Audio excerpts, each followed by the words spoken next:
Hey, Composing Gloves here, and I'm about to lay a rather hefty chord on you, so be ready. It's the diminished 7 chord.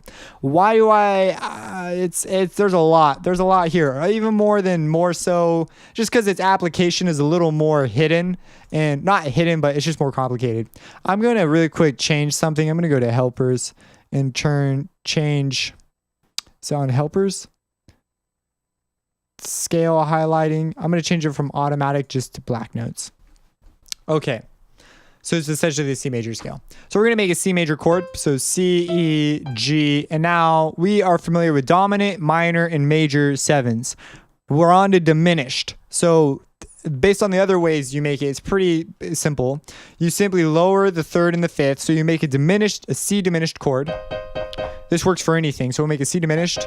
And then to make we need to take the 7th scale degree, which is normally a B, and you double flat it. So you lower it a half step twice or lower it 1 whole step. So we lower it to an A, which is normally the 6th scale degree, but now it is the 7 double flat. There is no way to observe this though in the piano roll. It just looks like an A natural, which if this could say B double flat, that would be more correct. And over here, this is what it would look like on paper, and it's very easy to see, and you can actually count the spaces and lines to get a 7, and now you know it's a 7 double flat. So this is something that from the piano roll, you've suffered this. So the idea that you're going to use a progression like this in the piano roll is much more slim unless you know music theory. So I was reading a little comment today. I think I mentioned this in other videos where people were complaining about there being no fifths and other people were saying that's pointless. Now I'm like, man, you're pointless. Like, you never use this chord, do you? I didn't think so, because you don't know. But they might use it without realizing it.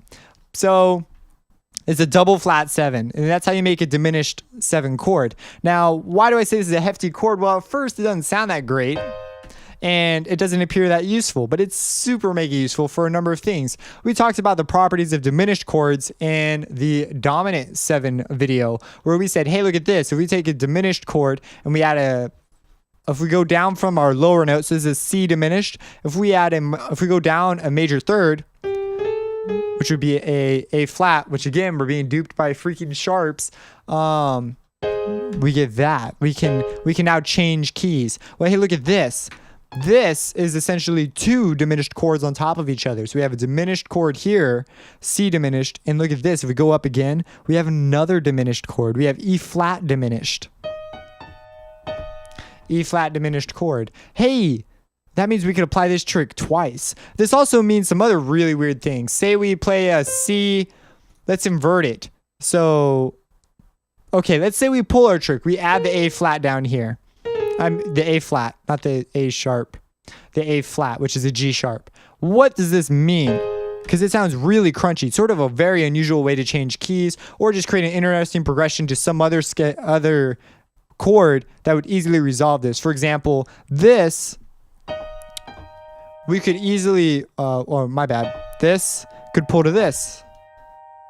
And so that's a completely separate key we could just move to, or we could take this and move to this. So we can move keys quite simply this way, but it was quite an interesting way to do it. So the 7 diminished chord is very unique. So what about this G sharp down here? What if we decide to pull our sneaky major 3rd move? If we do that, we create an interesting situation, because if we move this G sharp in there, this is asking for it, because this is a half step. And if we move our C up, and you see, things are getting quite tight. Sounds very, very crunchy. But this chord, these options that we have here, which is why it's so hefty, it'd be very useful if I wrote out progressions and stuff, but it's really just beyond the scope of what we're doing right now. So, but this chord right here, man, whew, you can do some really cool stuff. And it can sound so good if used well. If you put it in there, like, man, you can create some really cool chord progressions. You've now entered the realm of some pretty advanced stuff. So if you have any questions about this, let me know. If you're going to write down like weird chord analysis stuff in the description, I'd prefer you don't, but it'd be, or in the comments, it'd be a cool, just interesting things to talk about. However, Like, your chord structures are your deal. I just want you to be aware of what you're doing. It's the point of this series, is so you can now be far more creative and create some really cool stuff that maybe wasn't even in your head yet. People always think that what's in their head is the most interesting thing that they want to write down. But I'm telling you, if you understand theory, you can get some even weirder crap in your head that's like, whoa, this is really interesting. Get some like fusion jazz going on here. So subscribe and have a blessed day.